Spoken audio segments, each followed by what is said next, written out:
السلام علیکم ورحمۃ اللہ وبرکاتہ۔ الحمد للہ وکفا وسلام علی عبادہ الذین اصطفیٰ۔ اشہد ان لا الہ الا اللہ وحدہ لا شریک لہ واشہد ان محمدا عبدہ ورسولہ صلی اللہ علیہ وآلہ وسلم۔ اللہم صلی علی محمد وعلی آل محمد کما صلیت علی ابراہیم وعلی آل ابراہیم انک حمید مجید۔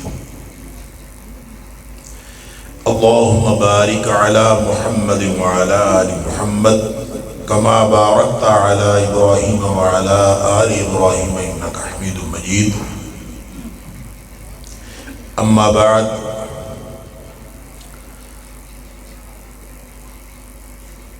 عن ابی ہریرہ رضی اللہ تعالی عنہ قال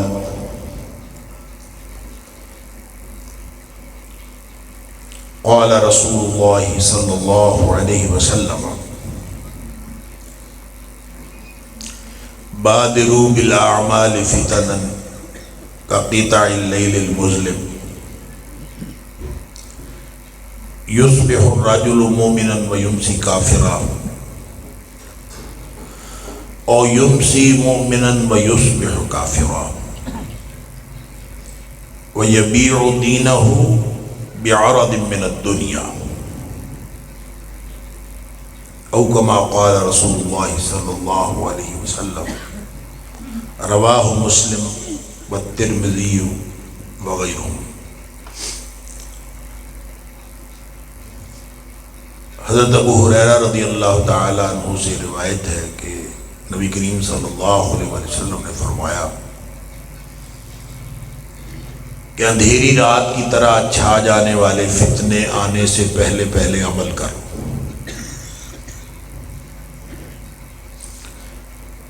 جب وہ فتنے آ جائیں گے تو پھر حالات ایسے ہوں گے کہ ایک شخص صبح کو مومن ہوگا، شام کو کافر ہوا پڑا ہوگا،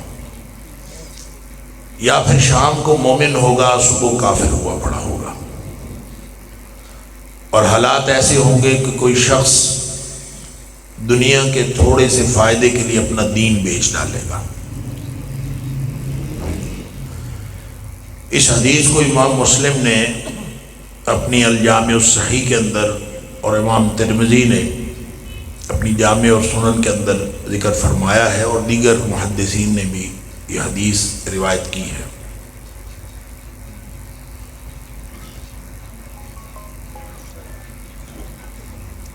جب یہ نبی پاک صلی اللہ علیہ وسلم نے ارشاد فرمایا تھا تو وہ آج سے کوئی 1500 سال پرانی بات ہے۔ اس وقت آپ نے جلدی کرنے کا کہا تھا کہ عمل جلدی جلدی کر لو، ایسا نہ ہو کہ وہ فتنہ چھا جائے۔ اور وہ خیر القرون تھا، یعنی تمام زمانوں میں سے بہترین زمانہ تھا۔ نبی کریم صلی اللہ علیہ وسلم نے فرمایا خیر القرون قرنی ثم الذین یلونہم ثم الذین یلونہم، اور بعض روایات میں 3 دفعہ بھی فرمایا ثم الذین یلونہم، یعنی بہترین زمانہ نبی اکرم صلی اللہ علیہ وآلہ وسلم کا زمانہ، پھر اس کے بعد صحابہ کرام کا زمانہ، پھر اس کے بعد تابعین الزام کا زمانہ، اور پھر اس کے بعد تبع تابعین الزام کا زمانہ۔ بس اس کے بعد جو ہے فتنے ہی فتنے۔ فتنے کس طرح کے آنے کا امکان تھا اور کب کب آنے کا امکان تھا کہ نبی پاک صلی اللہ علیہ وسلم اس وقت یہ ارشاد فرما رہے اپنے صحابہ کرام کو کہ جلدی کر۔ ایک دن نبی پاک صلی اللہ علیہ وسلم، ایک دوسری حدیث میں آتا ہے کہ آپ مدینے کے ٹیلوں میں سے کسی ٹیلے پر چڑھے۔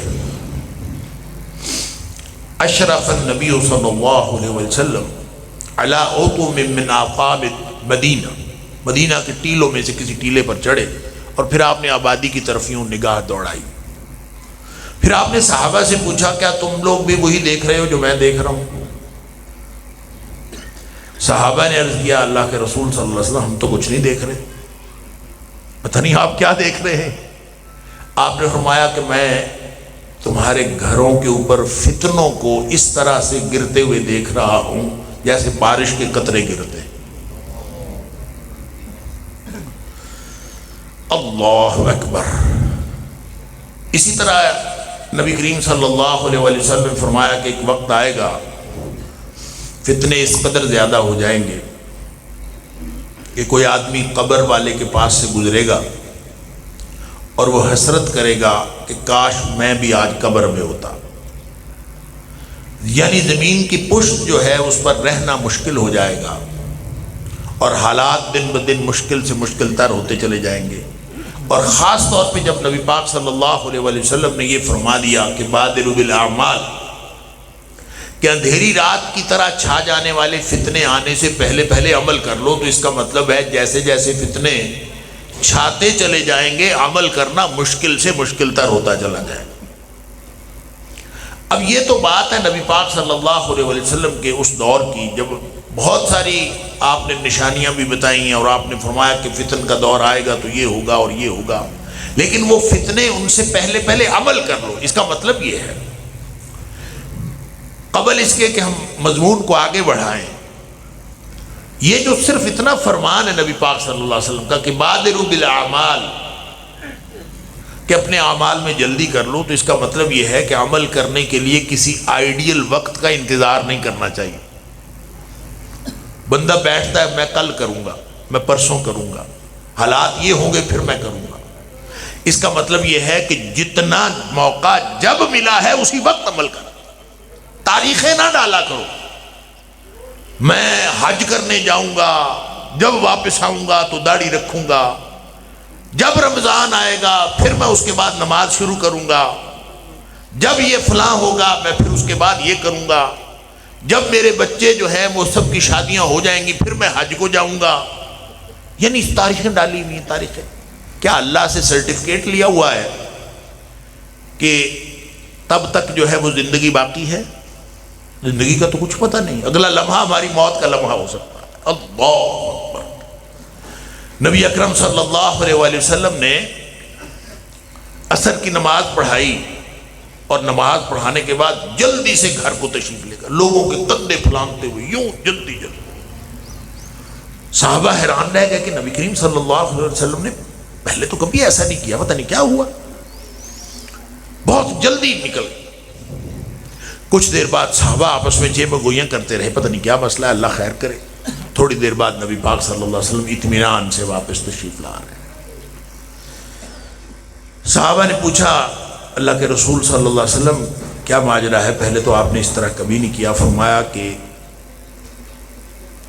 نماز میں مجھے یاد آیا تھا کہ سونے کی ایک چھوٹی سی ٹکڑی گھر میں پڑی رہ گئی تھی جس کو میں نے صدقہ نہیں کیا تھا، تو مجھے خوف یہ لاحق ہو گیا کہ کہیں میری موت واقع ہو جائے اور وہ میں صدقہ کرنے سے رہ جاؤں، وہ پڑی رہ جائے، لہذا میں بھاگ کے گیا ہوں، اب میں نے صدقہ کر دیا، اب میں بالکل بے فکری سے.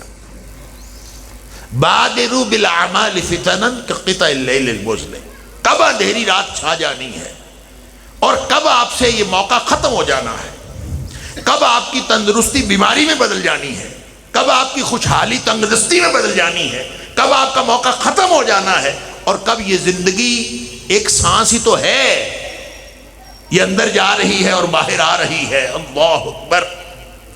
تو جس وقت اللہ کا حکم ہو گیا اندر گئی ہوئی سانس نے باہر نہیں آنا اور باہر نکلی ہوئی نے اندر نہیں جانا، ایک دم گھڑی جو ہے وہ چلتے چلتے رک جانی ہے.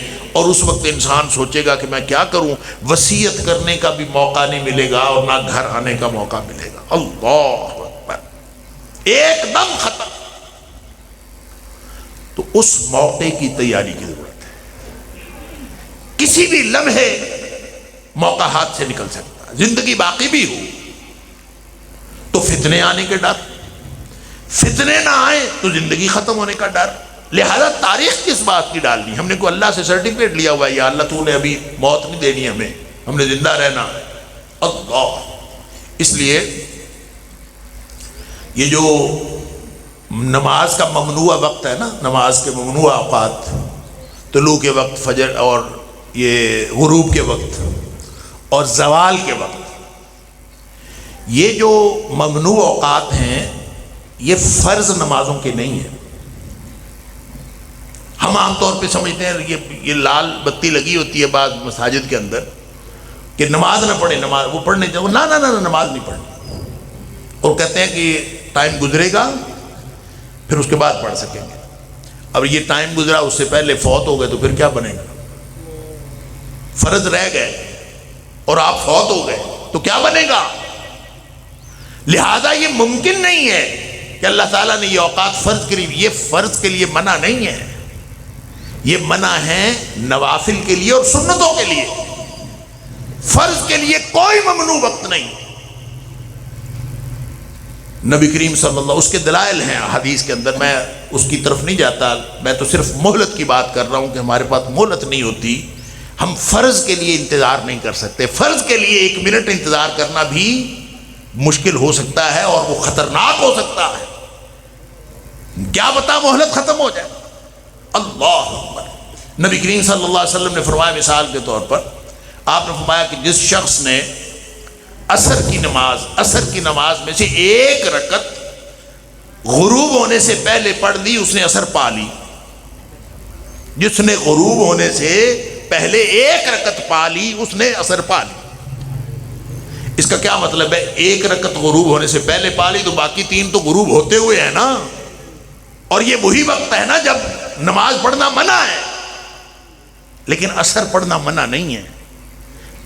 فرض نماز کے لیے نبی کریم صلی اللہ علیہ وسلم کا فرمان یہ ہے، مومن جو ہے وہ 2 وجوہات کے علاوہ کبھی نماز نہیں ترک کرتا. یا تو وجہ یہ ہو سکتی ہے کہ سویا رہ گیا، آنکھ نہیں کھلی، اور یا وجہ ہو سکتی ہے کسی کام میں اتنا مشغول ہوا نماز یاد نہیں رہی، ذہن سے نکل گیا. کوئی کام اس طرح کا تھا کہ اس کو یاد ہی نہیں رہا کہ نماز کا وقت ہو.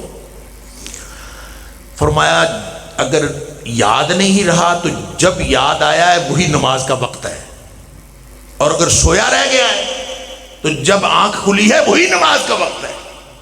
اس کا مطلب ہے جس کو عادت نہیں ہے نماز قضا کرنے کی لیکن سوئے رہنے کی وجہ سے نماز قضا ہو گئی، اس نے اٹھ کے پہلا کام یہ کیا کہ جو وضو وغیرہ جو کرنا تھا نماز کے لیے ضروری کام وہ تو کیے لیکن اور کوئی کام نہیں کیا. پہلا کام نماز پڑھی، اس نے وقت پہ نماز پڑھ لی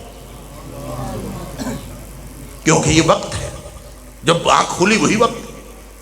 اس لیے فرض کے لیے کوئی ممنوع وقت نہیں.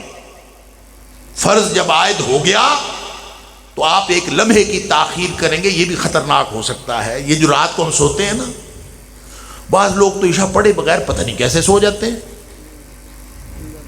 پتہ نہیں کیسے سوتے. جبکہ نبی کریم صلی اللہ علیہ وسلم اللہ تعالیٰ نے قرآن میں بھی فرمایا یہ جو موت، یہ جو نیند ہے نا، یہ موت کی بہن ہے. فرق اتنا ہے، روح نیند میں بھی نکل جاتی ہے، روح موت میں بھی نکل جاتی ہے. نیند میں جو نکلتی ہے یہ واپس آ جاتی ہے، اور جو موت کے وقت نکلتی ہے وہ واپس نہیں آتی. فرق تو اتنا ہے، نکلتی اس وقت بھی ہے، نکلتی اس وقت بھی ہے. لہذا سوتے وقت کیا کہنا ہے اللہ کو؟ اللہم بسمک اموت و احیا، اللہ تیرے نام پر میں مر رہا اور تیرے نام پر ہی اٹھوں گا، زندہ ہوں گا.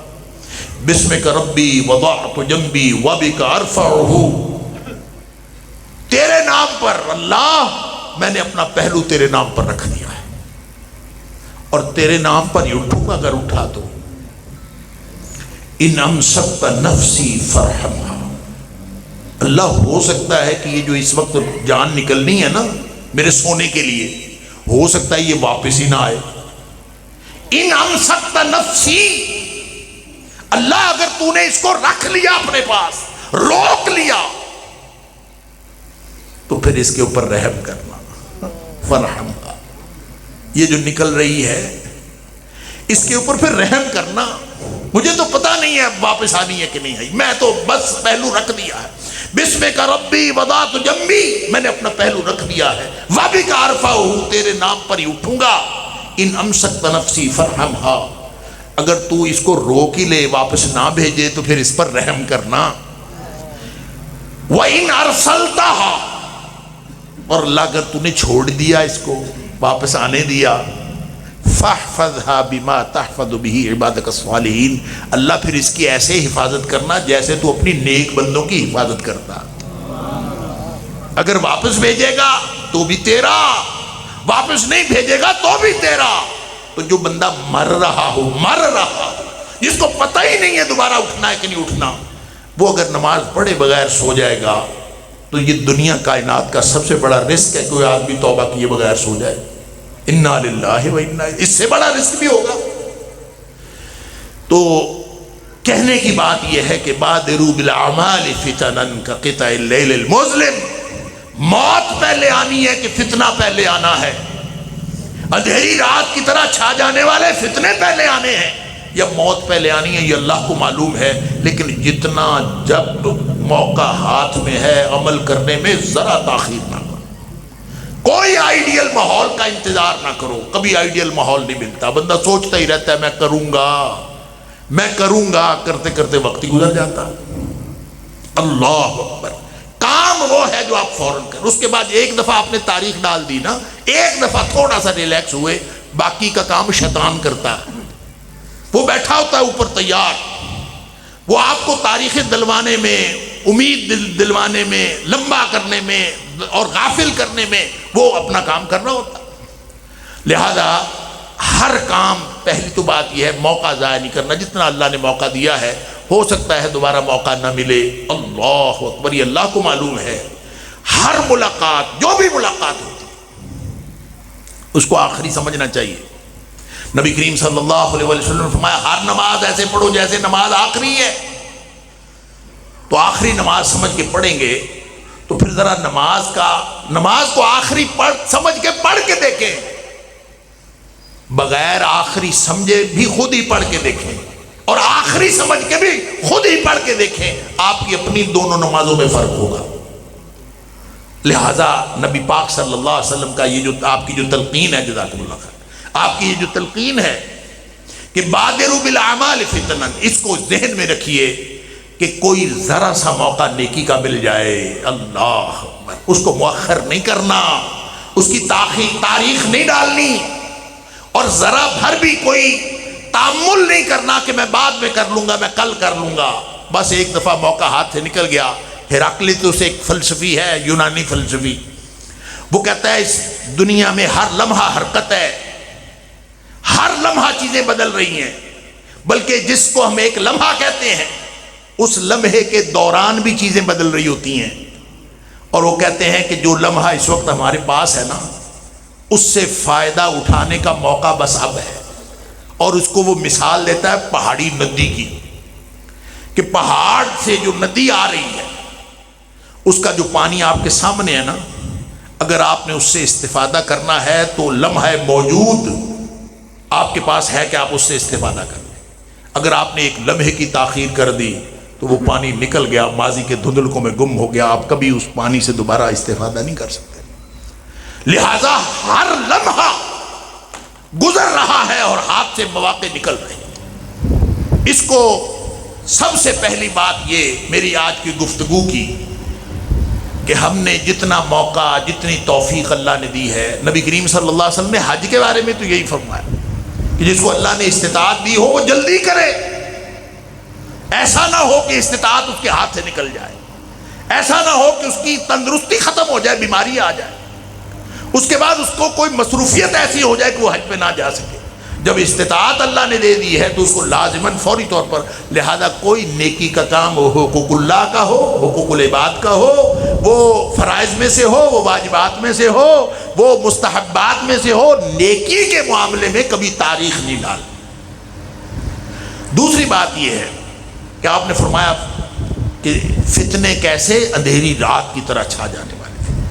اندھیری رات کی طرح چھا جانے کا مطلب یہ ہے کہ فتنے ایسے ہوں گے کہ جیسے اندھیری رات میں کچھ سجھائی نہیں دیتا اور پتہ ہی نہیں چلتا کہ راستہ کدھر ہے، ایسے حالات ہو جائیں گے، اور فتنے ایسے چھا جائیں گے کہ سب کچھ خلط ملط ہو جائے گا، راستے گم ہو جائیں گے، راستہ ملے گا نہیں۔ لہذا اس سے پہلے، اور اندھیری رات کے ساتھ جو تشبیہ دی ہے اور یہ تمثیل بیان کی ہے، یہ آپ جتنا بھی اس کے اوپر تفصیل، اندھیری رات میں کیا کچھ ہوتا ہے، رات کی خطرات دیکھیں، رات میں ہر چیز کا خطرہ، سانپ بچھو کا بھی خطرہ، ڈاکوؤں کا بھی خطرہ، چوروں کا بھی خطرہ، خود راستہ گم ہو جانے کا خطرہ، ہزار طرح کے خطرات. کتنا انسان غیر محفوظ سمجھتا ہے اپنے آپ کو جب اندھیری رات چھائی ہوئی ہو. اللہ. تو فرمایا کہ ایسے فتنے آنے والے ہیں. یہ گویا خبر دی نبی پاک صلی اللہ علیہ وسلم کہ ایسے فتنے آنے والے ہیں، اور ایسے اتنے زیادہ. آپ نے فرمایا کہ جب فتنے شروع ہو جائیں گے نا تو ایک کے بعد دوسرا فتنہ، دوسرے کے بعد تیسرا، تیسرے کے بعد چوتھا، اس طرح لگاتار پے در پے فتنے آئیں گے کہ آپ نے فرمایا کہ جیسے تسبیح کا دھاگا ٹوٹ جاتا ہے اور اس میں سے بن کے گرنا شروع ہو جاتے ہیں نا، ایک کے بعد دوسرا اور دوسرے کے بعد تیسرا. فرمایا تسبیح کا دھاگا ٹوٹنے سے جس طرح من کے گرتے ہیں اس طرح سے فتنے تمہارے اوپر آئے. ابھی ایک فتنہ ختم نہیں ہوا ہوتا اس کے اوپر دوسرا فتنہ، دوسرا فتنہ ختم نہیں ہوتا تیسرا فتنہ، اور اندھیری رات. اللہ اکبر. نبی کریم صلی اللہ علیہ وسلم نے ایک دوسری حدیث میں فرمایا کہ انہا ستاتی علی الناس سنون خداع، لوگوں کے اوپر دھوکے کا دور آنے والا، دھوکے کے سال. سنون خداع، وقت ہی ایسا ہوگا، سال ہی ایسے ہوں گے کہ ہر طرف دھوکہ ہی دھوکہ ہو. اللہ اکبر. انہا ستاتی علی الناس سنون خداع، لوگوں کے اوپر ایسے سال آئیں گے جو دھوکے کا سال ہوں گے، دھوکے کا دور آئے. اللہ، کیسا دھوکے کا دور؟ فرمایا اس کی تفصیل یہ ہے کہ یصدق فیہا الکاذب ویکذب فیہا الصادق ویؤتمن فیہا الخائن ویخون فیہا الامین. فرمایا ایسا دھوکہ ہوگا، ایسا دھوکہ ہوگا، سمجھ نہیں آئے گی کہ سچے جھوٹے بن جائیں گے، جھوٹے سچے بن جائیں گے، اور امانت دار بددیانت بن جائیں گے، بددیانت امانت دار بن جائیں گے. یا پھر اس کا معنی یہ ہے کہ جھوٹوں کے اوپر اعتبار کیا جائے گا. یصدق فیہا الکاذب، ہر جھوٹے کے اوپر اعتبار، جتنا بڑا جھوٹا ہے اتنا بڑا لیڈر ہے. یصدق فیہا الکاذب، جھوٹے کی تصدیق کی جائے گی، جھوٹے کو سچا کہا جائے. وَيُكَذَّبُ فِيهَا الصَّادِقُ، اور جو سچا ہوگا اس کو کوئی گواہی دینے والا ہی نہیں ہوگا کہ یہ سچا ہے، اس کو کوئی گواہ نہیں ملے گا کہ میں سچا ہوں. سچے پریشان پھریں گے، جھوٹے دندناتے پھریں گے، اس قدر دھوکہ. وَيُؤْتَمَنُ فِيهَا الْخَائِنُ، بددیانت کے اوپر بھروسہ کیا جائے گا. ایک تو یہ ہے نا کہ بددیانت دیانتدار بن گئے اور دیانتدار بددیانت بن گئے، نہیں. یؤتمن فیہا الخائن، بددیانت کو دیانتدار سمجھا جائے گا، اس کے اوپر بھروسہ کیا جائے گا. وَيُخَوَّنُ فِيهِ الْأَمِينُ، اور جو امانت دار ہوگا اس کو کوئی لوگ کہیں گے یہ بے ایمان ہے. اِنَّا لِلَّهِ وَإِنَّا إِلَيْهِ. اگر ایسا ہو جائے، گدھا گھوڑا سب برابر، پتہ ہی نہ چلے سچا کون جھوٹا کون، امانت دار کون بے ایمان کون، پتہ ہی کوئی نہیں. اب ذرا غور سے دیکھیں ہمارے حالات کہیں یہ تو نہیں ہو گئے. ہم کہتے ہیں کسی پر اعتبار ہی نہیں کیا جا سکتا. اعتبار کس پر کریں؟ لوگ کہتے ہیں سگے بھائی پر نہ کریں.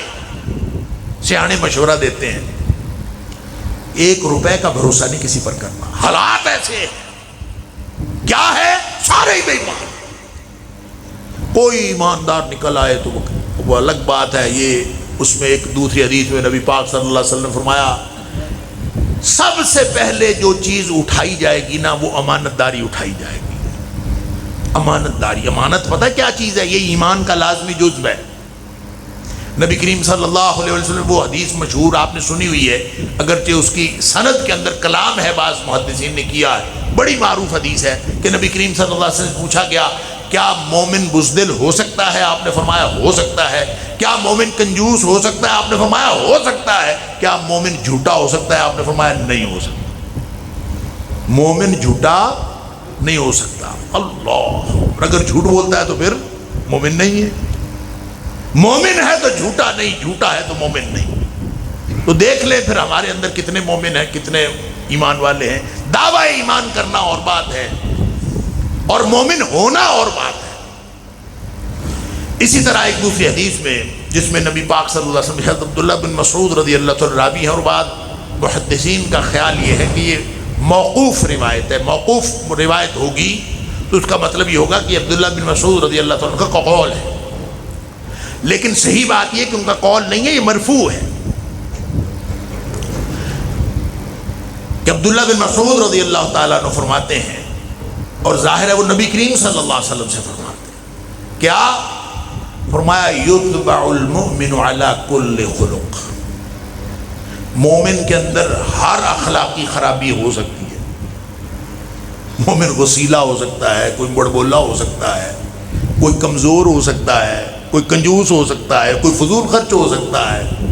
ہر اخلاقی خرابی مومن کے اندر ہو سکتی ہے، سوائے دو خرابیوں کے وہ مومن کے اندر نہیں ہو سکتی۔ فرمایا الا الکذب والخیانہ، مومن کے اندر جھوٹ نہیں ہو سکتا اور بددیانتی نہیں ہو سکتی۔ جھوٹ اور بددیانتی مومن میں نہیں ہو سکتی، اور اگر جھوٹ اور بددیانتی مومنوں میں ہے، ہمیں تو ملتا ہی کوئی نہیں، ہم تو تلاش کرتے نہیں ملتا۔ نبی پاک صلی اللہ علیہ وسلم فرمایا سب سے پہلے امانت اٹھائی جائے گی، اور جب امانت اٹھائی جائے گی تو لوگ ڈھونڈتے پھریں گے کہ کسی بستی میں کوئی امانت دار ہے۔ ان کو بتایا جائے گا فلاں بستی کی فلاں دکان پہ ایک بندہ بیٹھتا ہے، وہ امانت دار ہے۔ اللہ اکبر! کہیں ہم وہ والے حالات دیکھ تو نہیں رہے اپنے آنکھوں سے؟ جس دکان پہ جائیں، ذرا ہر کریانے کی دکان سے مرچیں خرید کے دیکھیں تو آپ نے لال مرچ خریدنی ہوتی ہے تو ڈھونڈتے پھرتے ہیں کس سے خریدنی ہے۔ وہ کہتا ہے کسی سے نہ خریدو، جا کے کسی گاؤں سے خود مرچیں ثابت خریدو، خود پسواؤ، وگرنہ پسی ہوئی مرچ کہیں سے خالص نہیں ملتی، بتاتے ہیں نا لوگ۔ تو نبی کریم صلی اللہ علیہ وسلم کی یہ فرمائی ہوئی باتیں ہیں، اور وہ آگے فتنوں کا دور آئے گا یہ نہیں ہمیں پتا، جو آ چکا ہے۔ اور پھر یہ اندھیری رات نہیں تو اور کیا ہے، سچے جھوٹے ہو گئے، بد دیانت دیانتدار ہو گئے، بلکہ بڑے بڑے عہدوں پر چلے گئے۔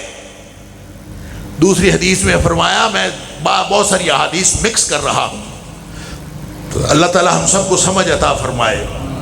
نبی کریم صلی اللہ علیہ وسلم فرمایا ان من اقتراب الساعہ، یا فرمایا ان من اشراط الساعہ، قیامت کی نشانیوں میں سے ایک نشانی یہ ہے ان یرفع الاشرار ویوضع الاخیار۔ اللہ اکبر! جو بدترین لوگ ہوں گے وہ اوپر آ جائیں گے، اور جو بہترین لوگ ہوں گے وہ معاشرے میں نکو بنا دیے جائیں گے، وہ چھوٹے بن جائیں گے۔ بدترین اوپر، اللہ اکبر! ان یرفع الاشرار، بدترین لوگ بڑے ہو گئے، بڑے بڑے عہدوں پہ چلے گئے۔ اللہ اکبر! وہ کسی شخص نے آ کے پوچھا تھا نا اللہ کے رسول صلی اللہ علیہ وسلم، آپ صلی اللہ علیہ وسلم صحابہ کے ساتھ گفتگو فرما رہے تھے تو کوئی بدو آیا، آ کے کہتا متی الساعہ یا رسول اللہ صلی اللہ کے رسول قیامت کب آئے گی؟ آپ صلی اللہ علیہ وسلم ویسی گفتگو جاری رکھی، اور وہ بیٹھ گیا۔ اس نے سمجھا کہ آپ صلی اللہ علیہ وسلم نے شاید توجہ نہیں فرمائی، لیکن نبی کریم صلی اللہ علیہ وسلم اس دھرتی پر اللہ کی مخلوق میں سب سے زیادہ بااخلاق آدمی، سبحان اللہ۔ یہ کیسے ہو سکتا ہے کہ اس کی بات، کیونکہ توجہ پہلے صحابہ کرام کی طرف تھی، پہلے وہ بات مکمل کی، مکمل کرنے کے بعد پوچھا این السائل۔ صحابہ کہتے ہیں ہم سوچ میں پڑ گئے کہ اس کا سوال نبی پاک صلی اللہ علیہ وسلم کو برا لگا ہے، آپ نے اس کی طرف توجہ ہی نہیں کی، لیکن آپ نے پوری بات مکمل کرنے کے بعد آپ نے پوچھا این السائل، کدھر ہے پوچھنے والا، سوال پوچھنے والا کدھر ہے؟ وہ کھڑا ہو، اللہ کے رسول صلی اللہ علیہ وسلم کیا سوال تھا؟ اب پوچھو متی الساعہ یا رسول اللہ صلی اللہ علیہ وسلم۔ اللہ اکبر! کب آئے گی قیامت؟ آپ نے فرمایا قیامت تب آئے گی اذا ضیعت الامانہ فانتظر الساعہ، جب امانت ضائع ہو جائے، امانتیں ضائع ہونے لگے، پھر انتظار کرو کہ قیامت اب آئی کہ اب آئی۔ جب وہ آگے سے کہتا ہے کیف اذاعتها یا رسول اللہ صلی اللہ علیہ وسلم، امانتیں ضائع ہونے کا کیا مطلب ہے، کیسے ضائع ہوں گی؟ آپ نے فرمایا اذا وسد الامر الى غیر اہلہ فانتظر الساعہ، جب نااہل لوگ عہدوں پر براجمان ہو جائیں، امور مملکت نااہل لوگوں کے ہاتھ میں آ جائیں، فانتظر الساعہ، تو پھر قیامت کا انتظار کرو۔ اس کا ایک معنی تو یہی ہے، قیامت کا انتظار کرو کہ کیا مطلب کہ قرب قیامت ایسا ہوگا جب آپ کو نااہل لوگ عہدوں پر نظر آنا شروع ہو جائیں، جدھر دیکھو ہر شاخ پہ الو بیٹھا ہے، انجام گلستان کیا ہوگا، ہر طرف جب یہ حالات ہوں تو پھر اس کا مطلب ہے قیامت قریب ہے، فانتظر الساعہ۔ ایک تو اس کا معنی یہی ہے، قرب قیامت کی نشانی ہے، لیکن دوسرا معنی اس کا پتہ کیا ہے کہ جب کسی نااہل کو آپ کسی عہدے پر بٹھا دیں گے نا، امانت پتہ کس کو کہتے ہیں؟ امانت کہتے ہیں جو چیز کسی کے بھروسے پر دی جائے اس کو امانت کہتے ہیں۔ تو آپ نے اس کو عہدہ دیا بھروسے پر، ہے بندہ نااہل،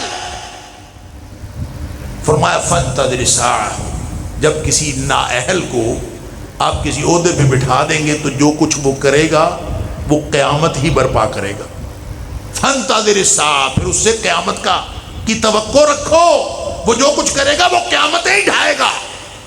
عوام الناس پریشان ہے، ہمارے ساتھ یہ ہو گیا، یہ ظلم ہو گیا، فلاں نے ظلم کر دیا، فلاں نے ظلم کر دیا۔ یہ جو نااہل عہدے پہ بیٹھے گا وہ ظلم نہیں کرے گا تو اور کیا کرے گا؟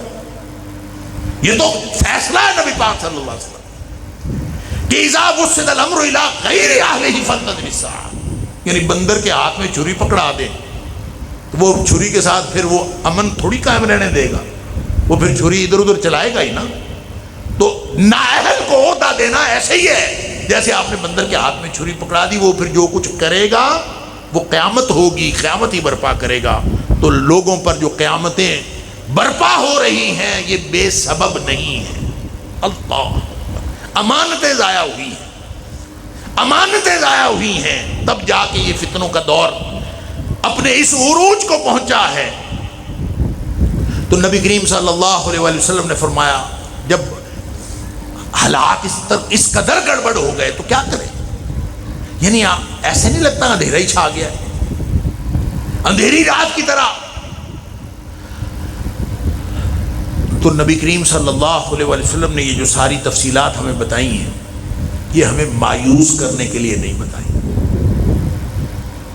نبی کریم صلی اللہ علیہ وآلہ وسلم نے، یعنی آپ حالات دیکھیں نا، حالات جب یہ ہوں تو یہ مایوس کن ہیں، یعنی سب کوئی معیار نہیں رہا، گدھا گھوڑا سب برابر، سچے جھوٹے، امانت دار دیانتدار بے ایمان سب ایک جیسے۔ تو پھر جب ایسی صورتحال ہو تو رائے عامہ ہموار کرنے کے لیے کوئی راستہ تو ہوگا نا، کوئی رائے بنانے کے لیے۔ جب ہر شخص کا پتہ ہی نہیں چلتا سچا ہے کہ جھوٹا ہے، جھوٹا سچا سب برابر، بددیانت دیانتدار سب برابر، تو رائے کون بنائے گا؟ اللہ اکبر۔ فرمایا جو رائے عامہ ہموار کرنے والے لوگ ہوں گے نا اس دور میں، جو معاشرے کی زبان ہوتے ہیں، جو معاشرے کے ترجمان ہوتے ہیں، فرمایا وَيَنْتِقُ فِيهَا الرُّوَيْبِضَةُ، وہ جو گفتگو کرنے والے لوگ ہوں گے، جو معاشرے کی زبان ہوں گے، جو معاشرے کے ترجمان ہوں گے، وہ رویبضہ ہوں گے، یعنی رائے بنانے والے، رائے عامہ ہموار کرنے والے وہ کوئی دیندار لوگ نہیں ہوں گے، وہ رویبضہ ہوں گے۔ صحابی پوچھتا ہے من رویبضہ یا رسول اللہ صلی اللہ علیہ وسلم، اللہ کے رسول رویبضہ کون ہے؟ آپ نے فرمایا السفیہ الذی یتکلم فی امر العامہ، ایسا احمق آدمی، ایسا بے وقوف آدمی، اور بے وقوف کون ہوتا ہے؟ جس کو اپنا آپ نہیں پتا ہوتا۔ السفیہ، ایسا احمق آدمی جس کو اپنی ذات کا پتہ نہیں، وہ یتکلم فی امر العامہ، اور ساری دنیا کے بارے میں گفتگو کرتا ہے، کبھی معاشیات پہ گفتگو کرتا ہے، کبھی سیاسیات پہ گفتگو کرتا ہے، کبھی انٹرنیشنل سیاست پہ بات کرتا ہے، کبھی ملکی سیاست پہ بات کرتا ہے، وہ ساری دنیا کے سارے موضوعات پر بات کرتا ہے اور لوگوں کی رائے بناتا ہے، اور پتہ اس کو اپنی ذات کا بھی نہیں ہے۔ الصفی الذی یتکلم فی امر العامہ۔ اللہ، گویا جو میڈیا ہے وہ رائے عامہ ہموار کر سکتا تھا، لیکن وہاں سارے رویبضا بیٹھے ہیں۔ اب راستہ کون سا بچا، کدھر جائیں؟ تعلیم کے ذریعے ہو سکتا ہے کہ تعلیم، اگر انسان تعلیمی ادارے ٹھیک کام کر رہے ہوں، تعلیم کا نظام درست ہو، تو تعلیم کے ذریعے سے لوگوں کو شعور دیا جا سکتا ہے۔ اللہ اکبر۔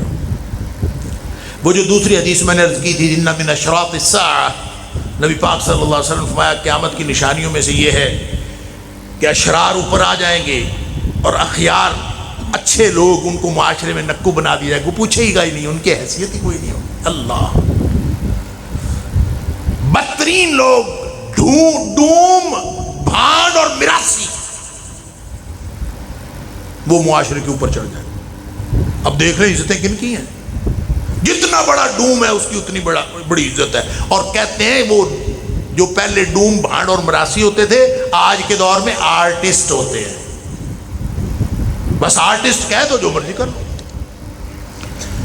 آپ کو معلوم ہوگا، کل پرسوں کی خبر ہے کہ پوری پاکستان کی یونیورسٹیوں میں جو داخلے ہیں وہ 13% کم ہو گئے ہیں۔ اب لوگ داخلے کیوں لیں؟ جب پتہ ہے کہ میراثی پونا کر کے پیسے زیادہ کما لینے ہیں، بے حیائی کر کے پیسے زیادہ کما لینے ہیں، تو پیسے ہی تو کمانے ہیں۔ تو دین کیا رہ گیا؟ دین رہ گیا یبیع دینہ بعرض من الدنیا۔ دین کچھ بھی نہیں ہے، دنیا کے تھوڑے سے فائدے کے لیے سب کچھ بیچ دیا۔ لوگ ہر چیز بیچنے کے لیے تیار ہیں، بکتی ہو بس۔ بے حیائی بکتی ہے تو بے حیائی بیچنے کے لیے تیار ہیں، ماں بکتی ہے، ماں بیچنے کے لیے تیار ہے، جو بکتا ہے ہم بیچنے کے لیے تیار۔ انا للہ و انا الیہ راجعون۔ ایسے میں تو کبھی سوشل میڈیا کھولتا ہوں، اس کے اوپر ایسی خبریں جس کے اوپر سب سے زیادہ فوکس ہوتا، بندہ حیران ہو جاتا۔ اب مجھے نہیں پتا یہ کیا معاملہ ہے، یہ ایک خبر سوشل میڈیا پہ کئی دنوں سے چل رہی اور ہے کوئی بے حیائی کی بات۔ میں نے اس کو پڑھا ہی نہیں، کسی ایک جگہ بھی خبر نہیں پڑھی، بس وہ کوئی ایک خاتون کا نام ہے اور ساتھ کسی ایم پی اے کا نام ہے، چدڑ نام کا، اور اس کی ایسی بکواس ہے اور ایسی پوسٹیں ہیں، جو دیکھو سوشل میڈیا کا پلیٹ فارم کھولو اس کی کوئی نہ کوئی پوسٹ آئی ہوئی ہوتی اور ساری دنیا اسی طرف لگی ہوئی۔ یبیع دینہ بعرض من الدنیا، 4 ٹکے آ جائیں، ساری دنیا اسی پہ ٹک ٹاک بنا کے پیسے آتے ہیں، بنا لو، اور جس سے پیسے آتے ہیں بس وہ بناؤ، ریلز بناؤ، سوشل میڈیا پہ چڑھاؤ، پیسے کماؤ۔ پڑھ کے کیا کرنا ہے؟ ڈگریاں لے کے کیا کرنا ہے؟ اور دین تو پہلے ہی ترجیح کوئی نہیں تھا کسی کی۔ اللہ، اور پھر ڈگریاں جنہوں نے پڑھنا بھی ہے، نظام تعلیم درست کر سکتا ہے۔ نبی پاک صلی اللہ علیہ وسلم فرماتے ہیں ان من اشراط الساعہ، قیامت کی نشانیوں میں سے یہ بھی ہے کہ بدترین لوگ اوپر آ جائیں گے، بہترین لوگ نیچے چلے جائیں گے معاشرے میں۔ اور فرمایا یفتح القول ویخزن العمل۔ یفتح القول، جو بات ہے نا، بات کھل جائے گی۔ بات کھل جانے کا مطلب پتہ کیا ہے؟ تقریر کرنے کے لیے ہر بندہ تیار ہے، میری سنو۔ ہر بندے نے یوٹیوب چینل بنایا ہوا ہے، میری سنو، سبسکرائب کر دیں، گھنٹی کا بٹن دبا دیں، ملتے ترلے، میری سنو، میری سنو، ہر بندہ۔ یفتح القول، بات کھل گئی، باتیں بڑی، گفتگو جتنی مرضی کرا لو، تقریریں جتنی مرضی 3 گھنٹے کروا لو۔ وَيُخْزَنَ الْعَمَلِ، عمل سکڑ گیا۔ اللہ، عمل سکڑ گیا، گفتگویں رہ گئیں، تقریریں رہ گئیں، پوڈ کاسٹیں رہ گئیں، اور آپس کے پروگرام رہ گئے، بس اصل جو عمل تھا وَيُخْزَنَ الْعَمَلِ، عمل سکڑ گیا۔ حالات تو یہ بچانا تھا تو نظام تعلیم نے بچانا تھا، میڈیا تو سارا کا سارا رویبضا کے ہاتھ میں چلا گیا، الا ماشاء اللہ۔ اور نظام تعلیم نے بچانا تھا۔ تو فرمایا نبی پاک صلی اللہ علیہ وسلم کے حالات یہ ہوں گے وَتُقْرَأُ فِي الْقَوْمِ الْمُثَنَّاتِ، لوگ جو کچھ پڑھ رہے ہوں گے نا وہ المثنات ہوگی، یعنی نظام تعلیم بھی سارا ختم، جو پڑھ رہے ہوں گے وہ المثنات ہوگی۔ صحابی پوچھتا ہے مل مثنات یا رسول اللہ صلی اللہ علیہ وسلم، وہ کیا ہوگی، کیا پڑھ رہے ہوں گے؟ نبی کریم صلی اللہ علیہ وسلم نے فرمایا التی کتبت سوا کتاب اللہ، اللہ کی کتاب کے علاوہ، یعنی وحی الہی کے علاوہ جو کچھ لکھا پڑھا جا رہا ہے دنیا میں وہ سارا کا سارا المثنات ہے۔ ہر وہ چیز جس میں وحی الہی کے مقاصد نہیں ہے وہ المثنات۔ مغرب نے ہمارے ساتھ کیا کیا ہے؟ یہ کیمسٹری، فزکس، یہ فنون، یہ علوم، یہ بیسک سائنسز، یہ نیچرل سائنسز، یہ سارے ہمارے علوم تھے، ان کی بنیادیں قرآن میں موجود ہیں۔ مغرب نے ہمارے ساتھ کوئی لمبا چوڑا جو ہے وہ ظلم نہیں کیا، بس ایک چھوٹا سا کام کیا ہے، انہوں نے ہر علم میں سے خدا کا تصور نکال دیا۔ بس ریاضی پڑھو اللہ کے تصور کے بغیر، فزکس پڑھو اللہ کے تصور کے بغیر، ساری دنیا کے علوم پڑھو، بس اس میں اللہ کا نام نہیں آنا چاہیے۔ التی کتبت سوا کتاب اللہ۔